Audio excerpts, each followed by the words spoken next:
Welcome to the Pub Sports Radio NBA Closing Time Show, Saturday, May 22nd. This is the beginning of 7 days a week for this show throughout the NBA playoffs. We're excited. The playoffs are here. We're hoping we don't have to deal with this nonsense now with wondering who's in and out quite as much on a daily basis. It's been the ultimate headache for NBA bettors like all four of us and you guys watching. Hopefully we've gotten rid of that, and we're here with meaningful basketball now. The playoffs have arrived. 4 series getting underway today with Game 1 action. We'll break it down for you with Conor Mack, with Skee Profit, and with Dutch Boy joining us for the first time here on the NBA Closing Time Show. Dutch, let's welcome you in since you're on with us for the first time. We're happy to have you. What do you think of the playoffs? Excited? Yeah, man, very excited. Appreciate you and everyone on the panel. Salute to everyone out there, Pub Sports Radio. We're gonna do it big, and I'm very excited for the playoffs. The playing games weren't too kind to your boys, so I'm glad to get out of that. Was really glad to get out of the fucking regular season, and let's get this playoff money, man. 100%. The playoffs are here. Let's get right to it. First game, it's tipping off top of the hour. It's Game 1 between the Miami Heat and Milwaukee Bucks, and yes, we meet again. We know these teams last year in the playoff bubble faced off, and it was a dominant series sweep for the Miami Heat. Milwaukee looking for redemption.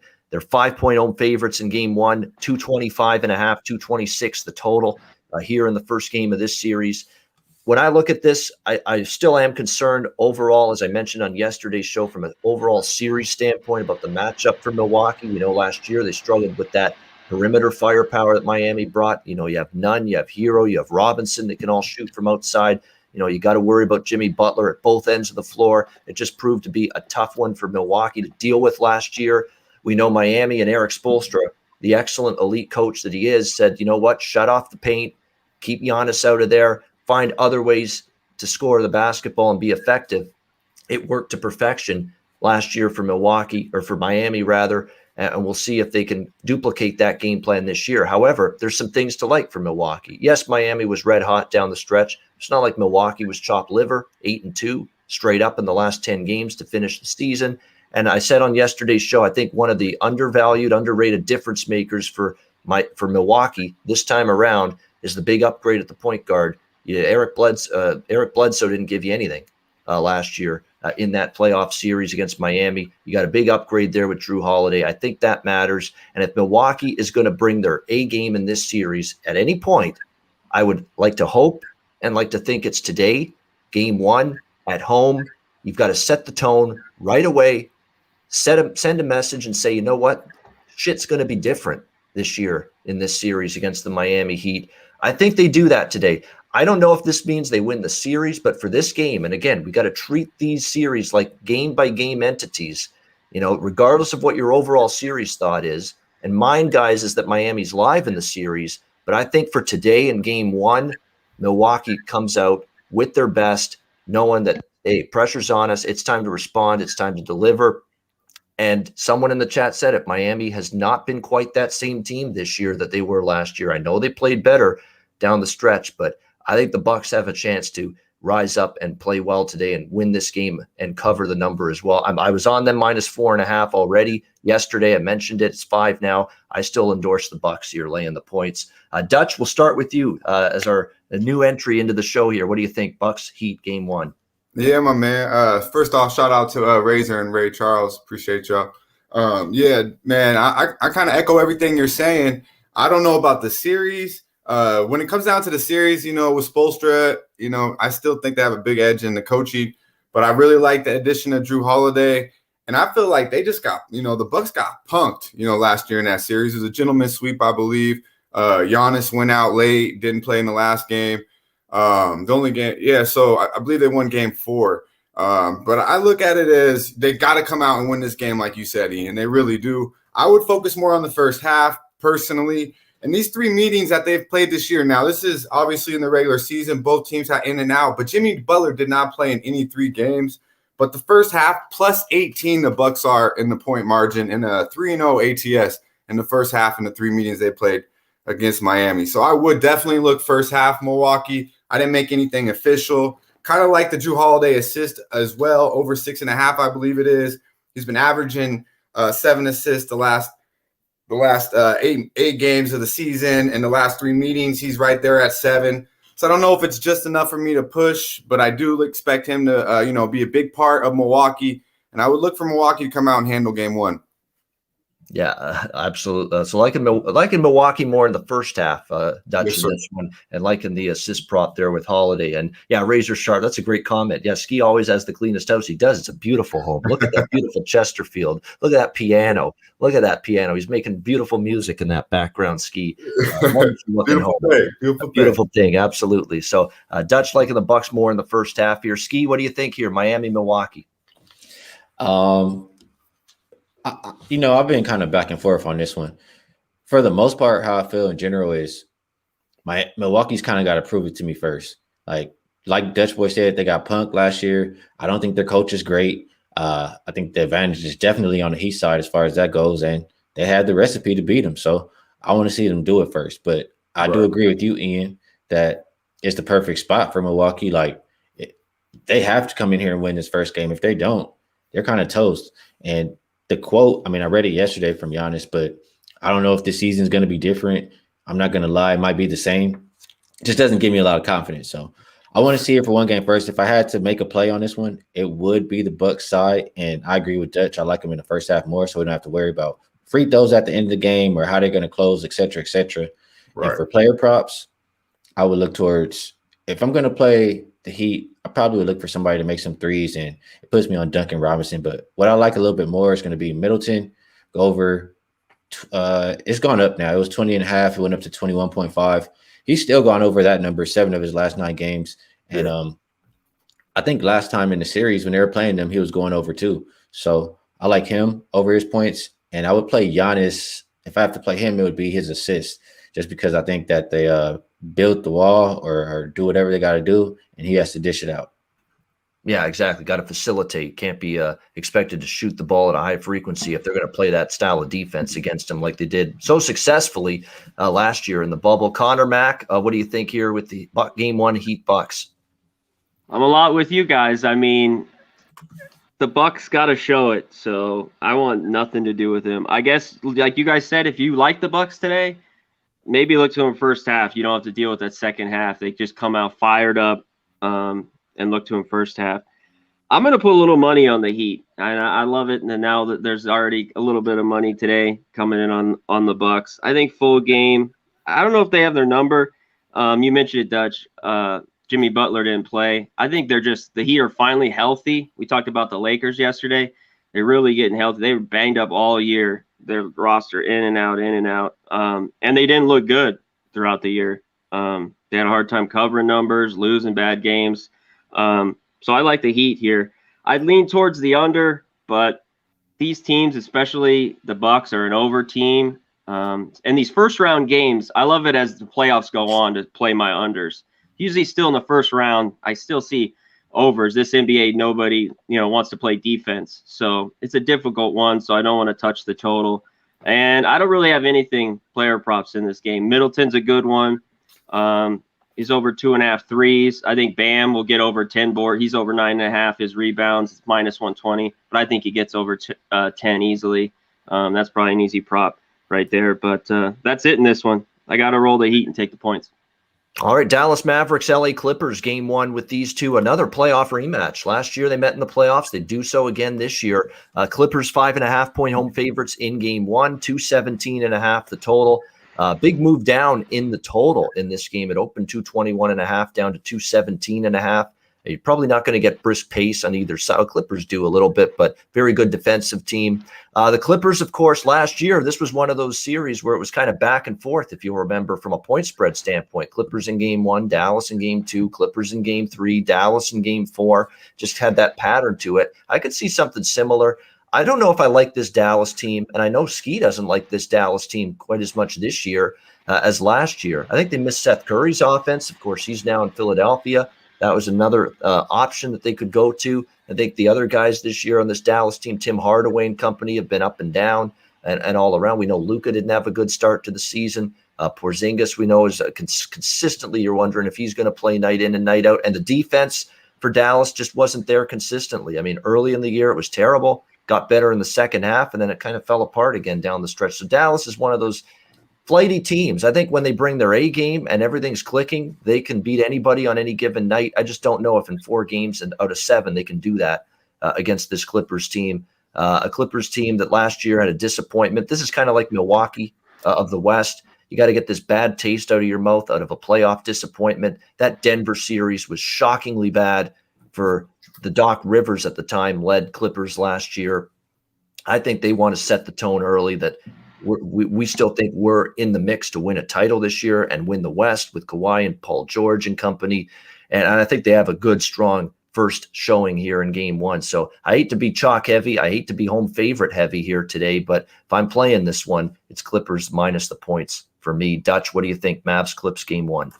Yeah, I agree a lot with you on that, Ian. I like the Clippers here in this spot. I think they're just all around a better team. I like Skee. I'm not too high on the Mavericks. I do seem decent on the prop market with them when I can find Luka in the right spots. KP is so hit or miss. I just, even when the stats are there, it's hard to press the trigger with him because he's so streaky. And that to me is a big problem with Dallas. Inside defense, but I did lock in 219. I'm hoping that, they can at least play a little bit of defense, but I expect the Clippers to control the pace, lock it down. I did lock in 219. I believe you said it's down to 217.5. Probably would still endorse that, but it's 6, as the Clippers as a favorite are 6-0-2 in their last 8 playoff games. So they lock it down. Going into the end of the season, 5-0-1 in the last 6 at home to the under. And these last 4 meetings is all 4 have went to the under as well between the two. And then I was looking at the 3 matchups this year. All 3 meetings, they have not hit 210. So, we're still getting at 217.5. If you could hopefully get, 218 in there, you're still getting a decent number. Like I mentioned, none of them have even hit 210. I believe the most was a 209. Under that, we're all under 200. And then in that, I'm looking at also Kawhi Leonard. Now, in the series last year, he averaged 32.5 points in the 6 games versus Dallas. If you watch the game, if Kawhi is aggressive, they have nobody to contain him. He should be do whatever he wants. I see him getting 30 easy. We just, so I do like the Clippers in this spot, but I locked in the under, and I like Kawhi Leonard over 26.5 at minus 113. All right, liking the under and the Clippers and that Kawhi Leonard over prop, player prop as well. Over points, that is, for Kawhi Leonard from Dutch. And I believe last year, I'm pretty sure, because I know it was a zigzag side series, Clippers-Dallas. That's the pattern it was, ATS. I think it was that same way with the total. It was under-over. The Clipper covers were unders. The Dallas covers were overs in that series last year. I'm not saying for sure that's going to duplicate itself in this series, but keep it on that. You could get that kind of pattern again because I think Dallas can be competitive. I don't think they'll win the series, but they could be competitive, much like they were last year. Skee, what do you think, Dallas Clippers? Yeah, this is a game that I'm not really interested in betting out on the side, but on the total, I feel like it's going to be a slower paced game. Dallas, they can play it slow. Clippers, they like to play slow. And with Patrick Beverley back, add some defense in there. So I pretty much am just going to agree with Dutch's look. I have one of these every once in a while, or usually once every show we do Monday, Wednesday, Friday, a game that I don't love, and that's this game today. That's okay. Nothing wrong with that whatsoever. And you're right. How many times have I said it? Patrick Beverley, take him out. All of a sudden, a little bit more pace, a little bit less defense over the total, put him back in there, and it's a different defense and a little bit of an under team all of a sudden, the Clippers. Conor, what do you think here with the Mavs and the Clips? Yeah, I'm not much on the side here. I think the Clippers probably win this one. I just don't love the 5.5. I'm with you, Dutch, like you talked about. The under is here. Even there's still some 218s out there, by the way. I looked up, but most are at 217.5. Like you said, all 3 games went under. I think the Clippers want to take it and get the series done. They got their ass whipped. I remember we're in the very beginning of the season. The Mavs blew them out, something huge, like 125-75. They took care of them the other games. But yeah, Mavs are one of the slowest paced teams in the NBA. Maybe they're number one or number 2. That's how slow they are. And the Clippers are slow as well. So my big one here is just the under. That's all I like in this one. All right, Conor liking the under there with the Mavericks and the Clippers. We go to the night doubleheader, the night games. The first one, Boston Celtics, Brooklyn Nets. Brooklyn 7.5, 8-point home favorites, and the total. This is a 1 total that's actually been bet up. Everything else has either been bet down or standing pat. This opened 226.5, and it's all the way up to 232, 232.5 in a lot of spots. It's hard to argue with it. I mean, I got 228.5, and I thought, man, I got a bad number. Well, now it's 232.5, so clearly I didn't get the worst number because it's gone up further even since. I don't think Boston is stopping Brooklyn. I just don't. This has not been that Brad Stevens Celtic defense we saw last year. They've now got to contend with the three-headed monster that is Brooklyn with Irving, Durant, and Harden. I think that's going to be a challenge. Marcus Smart you can't put Marcus Smart on everybody. He can't guard everybody on this Nets team. Someone else is going to have to defend consistently for Boston, and I'm not sure who that is going to be. A defense that fell apart, was not anywhere close to as good as they've been in years past. I think they're going to have trouble stopping this Nets team, both perimeter and their inside game.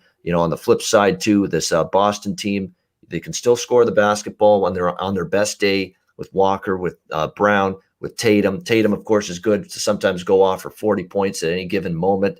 And can he do that against Brooklyn? I know that's the one thing about Brooklyn, and we're going to have to see that in this series, and specifically, if they meet up with a Milwaukee or they meet up with a Philly later on in the playoffs, are they going to be able to match that defensive ability and aptitude of their opponent? We don't know that yet about the Nets because we know this team still could be a little bit hit or miss on the defensive end of the basketball court. So that's going to be something to watch out for. What are they going to get from their supporting cast too? I mean, obviously there's going to be a lot asked of Harding, Irving, and Durant. What can you get out of Landry Shamet? What can you get out of Joe Harris? What can you get out of some of these supporting cast guys for the Brooklyn Nets? Can they step up? Can they be supplementary players? Very important because there's going to be some nights, that big three does need a little bit. There may not be many, but it would be nice to see, because if they make shots, Shamet, Harris, other guys, and you have them making shots to go with those three, I mean, that's a really, really, that puts the opponent in a huge bind right there. So it's going to be fascinating to see what they get from the supporting cast. I'm not on the side, but I do like the over. It's gone up. Maybe you're losing value, but should be a shootout, should be points both ways. I still think we get plenty of them in this game. Dutch, what do you think? Celtics Nets. Okay, from a side perspective, I pretty much agree with you when it comes to you can't put Smart on everybody. That's really all they got. I mean, Robert Williams can give him a little bit down low, but he's not much. I was really high on Jaylen Brown with the Celtics. And with him being out, it's such a big piece. I look for, Brooklyn to really handle business. The only weakness for me from a Brooklyn aspect is the interior defense, really. I mean, defensively all around, but definitely they can't protect the paint. But I do believe they're just too much. The big three with all the shooters around them, I think they should be able to handle Boston pretty easy. I look at it from a prop perspective, though. The freshest look actually is on this game. I got James Harden over 9.5 assists. It is minus 120. Now, he's only played, obviously, recently in 2 games. He had 25 minutes in both games. He averaged 9 assists in both of those games. He had 11 to 7, I believe, back-to-back. So before that, prior to him going out in the last 8 games,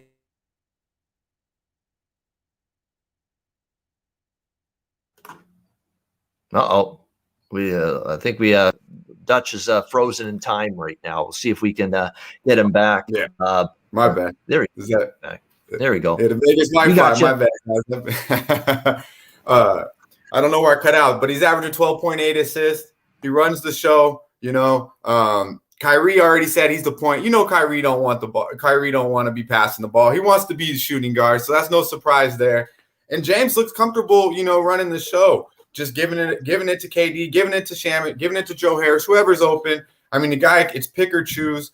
And then, of course, I like the triple-double, too. I was looking at, I believe it's like in the plus 300s. Nothing official here on that. But, if you want a little, pizza money, a little something, just drop it on that. I wouldn't be surprised if he locks in a triple-double tonight.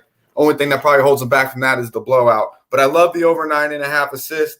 And then from the Boston Celtics perspective, I like what Kemba Walker's been doing.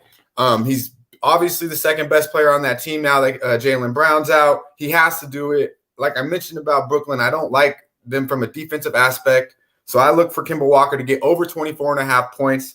I know Skee was on Walker, I believe, the last game. If you watch him, he was hitting his jumpers. He's looking confident. I don't want to say he's the old Kemba, but he's definitely looking somewhat of that. And in the last 5 games, he's averaging 29.5 points. So the numbers are there. I see him getting 25 plus tonight, and that's plus money at plus 107. So I like Kemba Walker over 24.5 points as well. All right, there we go. Kemba over 24.5 points. I mean, someone on Twitter was saying he's completely stick a fork in Kemba. He's done. He's washed. Well, let's slow down a little bit. I mean, we can't go that far. And he's got the competitive fire and the competitive juices to, battle back from any kind of slump that he's in. So I wouldn't put the last rites yet on Kemba Walker's NBA career. What do you think, Skee? Brooklyn and Boston? I think I gotta link up with Dutch and figure out where he's betting props because wherever I'm betting is not good. I saw some juice on 24.5, and I still like Kemba. Since Brown has been out, I think it's been 8 games, maybe a little bit more, but 6 of the last 8 games for Kemba, he's gone over 24.5. And I would like to hear again against a Brooklyn team that doesn't play very much defense. So that's probably where I'll go again here with their last game. And I agree with this Harden look as well. If you're getting 9.5, I definitely think he goes over because he's going to be the facilitator for that Brooklyn team. Other than that, I think Brooklyn kind of overpowers the Celtics. Like, there's no way that I see them stopping the 3-headed monster. And you talked about it's got to be somebody else to play defense. Like, they're really missing Jaylen Brown on the defensive end. I mean, they miss his offense too, but he would definitely help out playing some defense in this series. So I'll look towards Brooklyn in the first half. Looking at Boston, they've only covered 1 of their last 7, and Brooklyn, to close out the season, covered 4 in a row. So I think that they keep up that momentum, and I think that they're just super overmatched. I like Brooklyn first half. I think it was -4. Yeah, it's my play. -4 Brooklyn first half for a Skee profit. A fast start. That's usually sometimes the better bargain instead of the full game. When sometimes, again, you could, especially with Brooklyn, sometimes they fall asleep with a big lead. Hopefully not, but sometimes that could be the case. And that's why it might make the first half a little bit of a safer, wiser bet if you like the Nets. What do you think here, C-Mac, Boston and Brooklyn? Yeah, I don't really love this game. Something with the Nets right around this total. We talk about it a little bit. Skee, you talk about with the Bucks. Like, same thing with the Nets to me, like 7 to 10. I just don't love laying it with them. If I'd be on it maybe a little early. They get out a big lead on Boston. And the number's gone way up. Now that it's gone up, I'd maybe look under. It's tough to take under in Nets games, though, for me. So this game, I'm not betting anything. I'd lean to Boston if I really had to take points full game. But they've just been just such a disappointment. I can't bet it. I think the big one is some pizza money you mentioned, Dutch, is the Harden, the triple-double shot at that. One thing is how many games did all 3 play together? Only 7, was it? Yeah, something like that. Not many. So maybe a game or two. It's a little feeling out, just a little bit with these guys. I'm sure they'll be fine, but the Harden, it's plus 345 for a triple double with him. He's the guy who's got to have the ball in his hands, like you said. Kyrie, he don't want to be the point guard. He's like, You handle the ball, I'll be the shooting guard. So maybe throw a little money on that on a triple double with him, plus 345. Yeah, no doubt. It's something to keep in mind for sure. All right, Portland and Denver, the final of the 4 game ones taking place today. Denver 1.5 point home favorites here, 227 the total. Look, we know Denver's obviously going to be not quite that team that could maybe contend for a title without Murray, but are they going to be completely done for without him? No, they've shown the ability to win without Jamal Murray. There's no question about that. But my concern for them is, I said this on the series preview edition yesterday, like Damian Lillard and Frank Campazzo in a battle of point guards here in this series. Like, are we kidding me with that? I mean, to me, that's just, I don't know how the hell Portland doesn't dominate that matchup there in this series. And that, I think, is going to be the concern for me with Denver here. You can argue there's point spread value. This is the higher seed. This is the team with home court. This is a team that has shown the ability to overcome the absence and the injury to Jamal Murray and still play good and still win games down the stretch. Can they do it 4 games, though, with that going up against that backcourt? I don't know. That's a big question. There's going to be asked a lot out of Nikola Jokic. They're going to need a lot out of Aaron Gordon. They need Michael Porter to bring them the offense and the points that you'd be missing with Jamal Murray, and that's going to be key for Denver in this series if they're going to win. I think Portland, I don't know if I like Portland in game one, but I think Portland pulls out the series because I don't want to underestimate the resilience and the gumption and Michael Malone, who can still get it done at playoff time. We saw what he did with them last year. Look, Terry Stotts has something to prove at playoff time, does he not? He's been there for years. We'll see if he can. This is a team that I think has some matchup advantages, but can he coach them up is still a question mark in my mind. So I think Portland wins the series. I don't know if I'm crazy about backing them in game one here. I don't know if I am. I lean to Portland. I do like the over, though, 227 in this game. Denver is efficient. They're not fast, but they're efficient. Portland still got questions on defense. I think that's a fair comment, that we still have maybe a few concerns with the Blazers being able to get stops at playoff time and just stops in general with this lineup. But what they will be able to do, in my opinion, is score, and score some more with Lillard, with McCollum, with Powell and company. Powell's been a nice offensive addition for them, getting him from Toronto. Robert Covington's capable, streaky, but still capable of giving them offense as well. I think we're going to see points in this game. I do like the over. Lean Blazers. I like the total more, though. Dutch, where do you stand here? Game one with the Blazers and the Nuggets. Yeah, I agree with you again, Ian, when it comes. I heard you say that yesterday about, Campazzo. The backcourt is just night and day. And I look at it, from an actual defensive aspect too, is that McCollum and Dame, they're knocked on me. One of their knocks is that they don't really play no damn defense. I mean, the whole team, but especially them two, they kind of get a break, I mean, where they got a Campazzo and Rivers, I mean, that's not too much. So, and then coming off the bench, they don't got too much either. So I look at them to really attack. This game, to me, it's hard for me to pick a side, but I'm obviously I like the Blazers to win this series. I don't know, like you mentioned about tonight, but when I lock in, I got to look at CJ McCollum. Now, he just did have 24 against these guys. In the last 5, he's averaging 26, and over 22.5 looks real appealing to me. The Nuggets actually are suspect on the defensive end when it comes to two guards and the backcourts as well. They averaged they allowed Diallo over there from Detroit to get 18 just recently. Edwards from from Minnesota, 29, the rookie. And then, of course, Devontae Graham just had 31 against them, too. These are last 3 games. Off the bench, he dropped 31. CJ McCollum's, way nicer than all 3 of them when it comes from an offensive talent, attacking perspective. I look for him to easily get over 22.5. Good.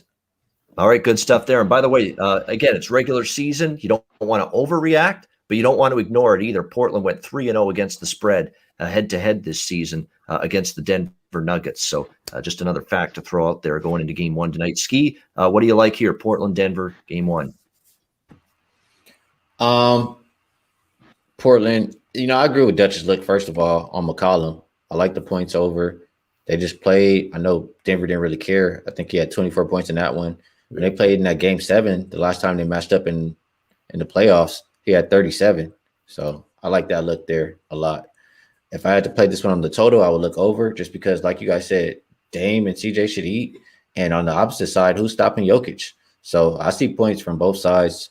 Portland's defense, obviously, they're going to have to step it up if they want to do anything in the playoffs, but we haven't really seen it. Their defense has been poor. I mean, they played better down the stretch, but I'm not quite sure that they can play great defense here. So I like the over, and I think the line on this game kind of stinks. So I think Denver is going to win. Yeah, well, it is a discount. Like I say, with Jamal Murray on the floor, no way in hell Denver's just 1.5 point home favorites in this game. So that's a big part of why Denver's so cheap here in game one on their home floor, despite being the higher seed. What do you think, Conor? Portland, Denver? Yeah, this is a difficult one. I mean, the numbers right there. The Nuggets. Without Murray, it's just kind of tough. How up will these Nuggets be?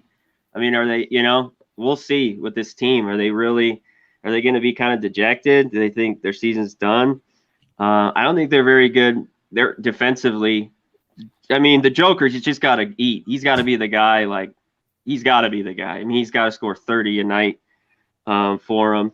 I lean the Nuggets. The Trailblazers are going to Powell, McCollum, Dame. They're all going to get theirs. I lean towards the over a bit too. I thought this total was low a bit here at 227. Something's just keeping me off. I don't know if I'm going to bet the over here, but I lean that way. Pace of play is a little slow, but like you said, Blazers don't play defense. Kind of a tough one. I haven't made it official, but I lean over here. All right, lean over 227 with Portland and Denver. There you go. There's the Saturday NBA playoff card with Conor, Max, Skee Prophet, and Dutch. Great to have him with us. We'll hopefully see him a lot throughout the playoffs here on the Closing Time Show. We're ready for best bets here on this Saturday edition of the show. Before we do that, as we always do right before we get to best bets, we pause for just 30 seconds to give you this message from our sponsors here at Pub Sports Radio, Manscaped.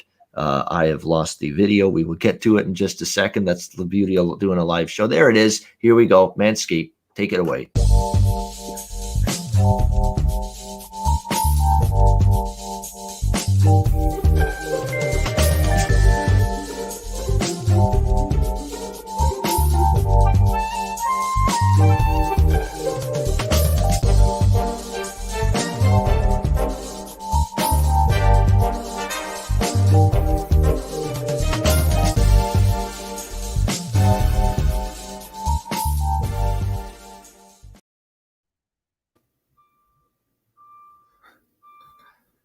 Okay, check them out. Promo code PubSports as well as mybookie.ag, promo code PubSports. Really a great time of year in all sports. NHL playoffs, NBA playoffs. There's baseball every day. There's UFC cards pretty much every weekend. Lots to keep you involved from a betting standpoint these days across the sports landscape. So check out mybookie.ag, promo code PubSports, and Bitcoin accepted currency for your deposit.